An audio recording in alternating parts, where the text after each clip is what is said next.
Oi, gente, boa noite, tudo bem? Meu nome é Larissa, para quem não me conhece, eu sou economista e estou fazendo aqui agora algumas dicas na minha página, dicas financeiras. Então, se você tem dúvidas, pode me mandar por DM ou aqui nos comentários. Para quem não tiver visto o nosso primeiro vídeo sobre como fazer seu planejamento mensal, eu realmente recomendo que você veja esse vídeo antes de assistir o vídeo que eu vou lançar agora. Hoje a gente vai falar sobre como economizar. Vocês lembram que lá no primeiro vídeo eu falei sobre a primeira dica, que é começar a mapear os seus gastos em uma planilha ou num caderno, para que você tenha esse controle do quanto você está gastando para cada âmbito da sua vida, né? Perfeito! Depois que você tiver começado a mapear, gente, aqui é muito importante ter disciplina, né? Eu, por exemplo, eu mapeio num Excel, eu coloco lá todos os gastos que eu tive que apareceram no meu cartão de crédito. E coloco categorias, tipo lazer, contas, trabalho ou alguma outra coisa que eu considere relevante. Por exemplo, eu tenho um carro, então eu coloco lá carro, tudo que é referente à despesa do carro. Depois que eu mapeio todos esses gastos, eu vejo, no final do mês, eu sempre calculo qual foi a porcentagem daquele gasto na minha renda total. Então, por exemplo, se eu tiver gastado mais de 30% em lazer, isso para mim vai ser um sinal vermelho, porque como eu disse lá no primeiro vídeo de planejamento mensal, o ideal é que você tenha gastado pelo menos 10% em lazer. Mais do que isso é um pouco preocupante. Então, quando eu vejo que tá mais do que isso, é um sinal de alerta para mim. E aí eu vou entrar dentro daquela categoria e buscar saber por que de fato eu gastei mais, né? E eu vou ver o que eu posso cortar. Não precisa enlouquecer e sair cortando tudo, gente. E aí tem aqui um ponto muito importante. É normal que nos primeiros meses que você começar a fazer isso, não vai ser imediato. Você não vai conseguir de imediato seguir todas as porcentagens que eu passei no vídeo do planejamento mensal. Mas o ideal é que você não desista. Então vai tentando. Se você conseguir chegar mais próximo dessas porcentagens, nem que seja 1% por mês, já tá funcionando, né? E aos poucos você vai conseguir chegando lá aos poucos. Ah, Larissa, mas tem Natal, tem mês que a gente desregula. Tem mês que a gente desregula totalmente. Por exemplo, férias.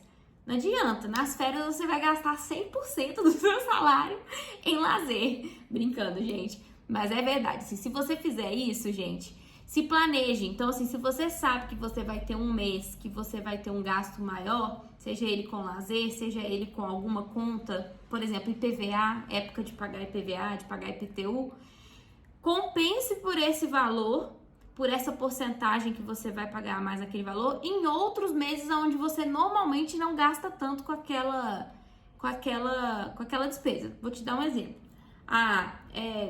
Em fevereiro, março e abril, eu gastei só 5% de lazer.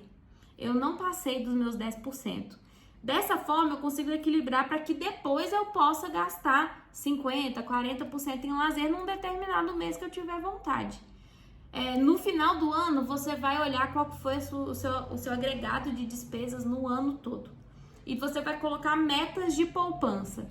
O que são essas metas de poupança? Por exemplo, você vai colocar lá assim, você vai calcular pelo menos 10% do seu rendimento anual e esse vai ser o seu mínimo do seu primeiro ano de poupança.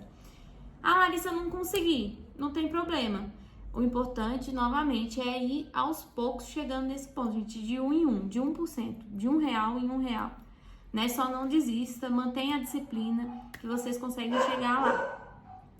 Se tiver alguma outra dúvida, gente, sobre como que faz para fazer esse acompanhamento das porcentagens, pode me mandar aqui nos comentários ou inbox.